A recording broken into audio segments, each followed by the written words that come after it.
I found the group chat on a Tuesday afternoon while looking for my daughter's new address to send her birthday gift a week early. I wasn't snooping. I want you to understand that. My phone had died, and I'd borrowed Emma's iPad from the kitchen counter where she'd left it charging. I was just going to check my email, that's all. But when I unlocked it, there it was. A notification sliding across the screen. A group chat I'd never seen before. The name made my stomach drop. Operation Independence. My 3 children. Emma, 32. Daniel, 29. And Sophie, 26. All in one thread. Without me. I told myself it was nothing. Maybe a surprise party. Maybe they were planning something sweet. But my hands were shaking as I opened it, and I don't know why, some instinct, maybe, but I scrolled up. Way up. To the beginning. The first message was from 6 months ago. Emma, we need to talk about Mom. This can't go on. I stood there in my kitchen. The kitchen where I'd made them thousands of meals, where I'd bandaged their knees and celebrated their graduations, and I read every single word, every calculated sentence, every cold, clinical plan they'd made to get me out of my own house. Because they wanted to sell it. Not because I was sick, not because I needed care, but because Daniel's startup needed cash. Emma wanted to buy a bigger place uptown, and Sophie's husband thought my property value was too good to waste on one person. They'd been planning to put me in a home for half a year, and I'd had no idea. I'm still standing in that kitchen. The iPad is on the counter where I dropped it, screen still glowing with their words. My hands are gripping the edge of the granite I picked out myself 12 years ago after saving for 8 months straight. I remember Emma helping me choose the pattern. She said it looked timeless. I wonder if she remembered that when she typed, "The kitchen's outdated anyway. Whoever buys it will gut it." My breathing is shallow. The afternoon light is coming through the window above the sink, hitting the glass backsplash I installed myself after watching YouTube tutorials for 3 weeks. The refrigerator hums, the one I bought after Daniel left the old one open during a party, and everything's spoiled. I paid for that party. I paid for everything. And now I'm looking at my kitchen, and seeing it through their eyes for the first time. Not as home, as inventory, as equity, as something in their way. I can't move yet. My legs won't work. Because if I move, if I leave this spot, then this becomes real. So I just stand here. And I let myself remember who I thought I was before this moment. I'm Linda. I'm 52. I raised 3 kids alone after their father walked out when Sophie was 4. That's 22 years of single motherhood. 22 years of hospital shifts, homework help, school events and scrubs because I didn't have time to change. I kept this house when everyone said I should sell it. Too big, too expensive for 1 woman and 3 kids. But it was the only stability they had left after their father took everything else. So I worked doubles, ate ramen so they could have name-brand cereal, learned to fix things from YouTube. The house became proof that I could do this, that I could give them stability. And I did. I got them through college. Emma became a nurse like me. Daniel started his tech company. Sophie became a teacher, married, gave me my first grandchild. I thought I'd won. Standing here now, I'm realizing I didn't win anything. I just survived long enough to become an obstacle.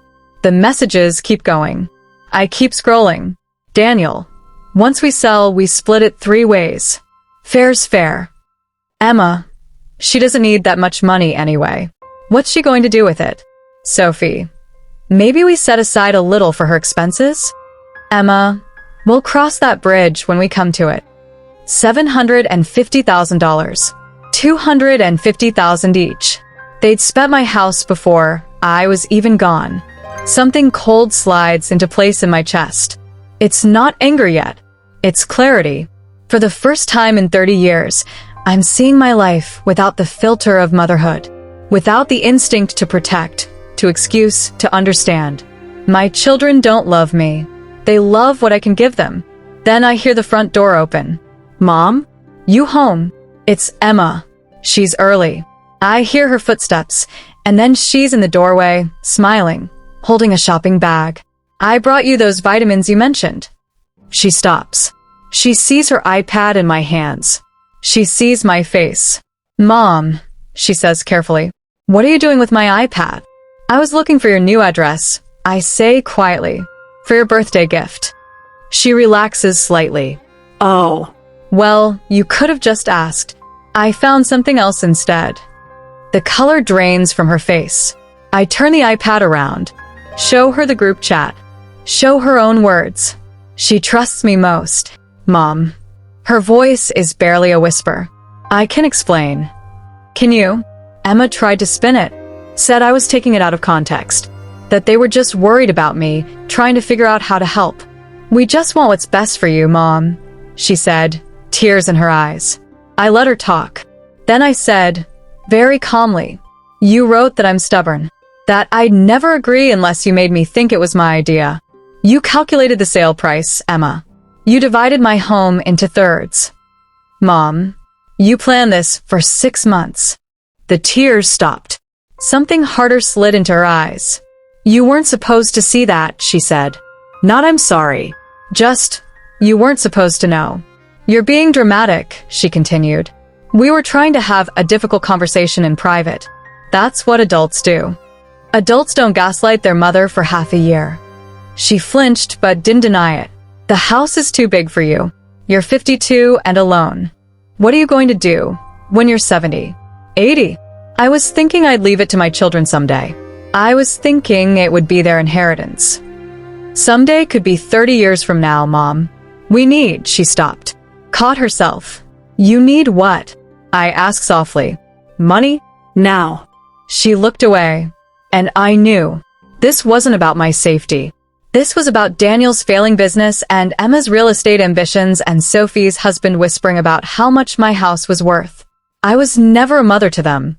I was an asset they were waiting to liquidate. Get out, I said. Mom, get out of my house. She grabbed her bag and left. For 3 days, I didn't tell anyone. I just lived in my house, going through the motions, going through stages of grief at lightning speed. On the 4th day, I made an appointment with a lawyer. Patricia specialized in estate planning. I told her everything. I see this more often than you'd think, she said. Adult children pressuring aging parents to sell property.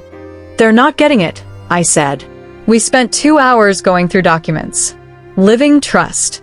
Power of attorney restrictions. By the time I left, my house was protected. My children would inherit nothing unless I decided they deserved it. But I wasn't done. I wanted them to understand that I wasn't a frail old woman they could manipulate. So I set up a lunch. All 3 of them. Told them I had something important to discuss. They came because they thought they'd won. We met at a restaurant downtown. They arrived together, coordinated, probably in that same group chat. They ordered, made small talk, asked how I was doing with false cheerfulness. I let them finish their appetizers. Then I pulled out my phone, opened the screenshots, and slid it across the table.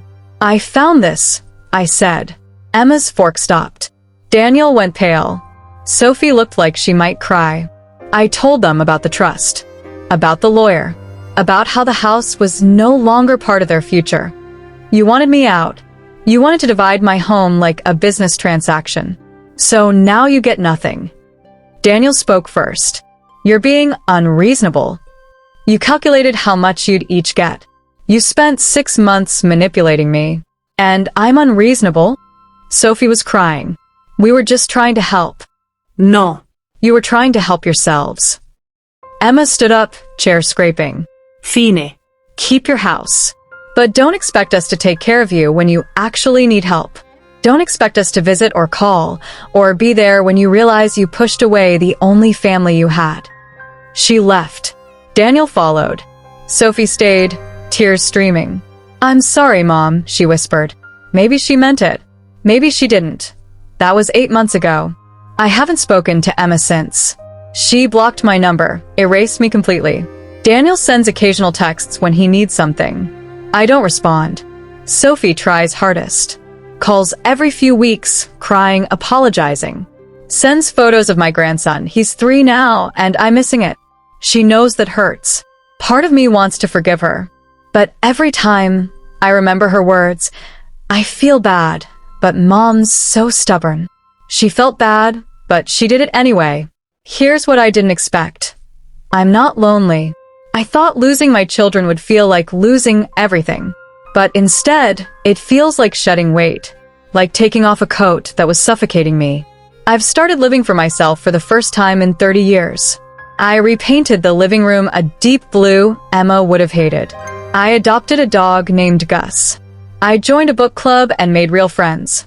I even started dating Coffee with Robert, who lost his wife 2 years ago and understands rebuilding from grief. My house is still mine. My life is still mine. And I've never felt more free. But 3 weeks ago, Daniel showed up. He looked terrible, unshaven, exhausted, wrinkled clothes. He stood on my porch and started crying. I'm sorry, Mom. You were right about everything. We were selfish and cruel. Emma and Sophie stopped returning my calls when I needed help. They turned on me the same way we turned on you. His startup had collapsed. He'd lost everything. I'm not asking for money. I just wanted you to know I'm sorry. That you were the best mother we could have asked for, and we threw it away. I didn't invite him in, but I didn't close the door. I need time, I said. He nodded and left. I don't know if I'll forgive him, but I know I'm not the woman who would have given him $50,000 and told him it was okay. I'm the woman who learned that love isn't supposed to cost you everything. I still live in my house. I still wake up to sunlight in my kitchen and Gus beside me. I plant flowers and fix things and make dinner for one and feel perfectly content. I don't need my children to be whole. I just needed to believe I was worth more than what I could give. And now I do. If you've ever been made to feel like an obligation by your own family, if you've been valued for what you can give, not for who you are, hear this. You are not equity to be cashed in. You have the right to say no, even to family.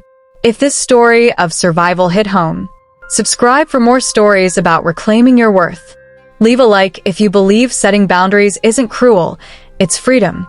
Share this with someone who needs to hear they're not alone. And comment below. Have you ever had to say no to the people you love the most? We are not invisible. We are not disposable. We are mothers who survived. And we deserve better.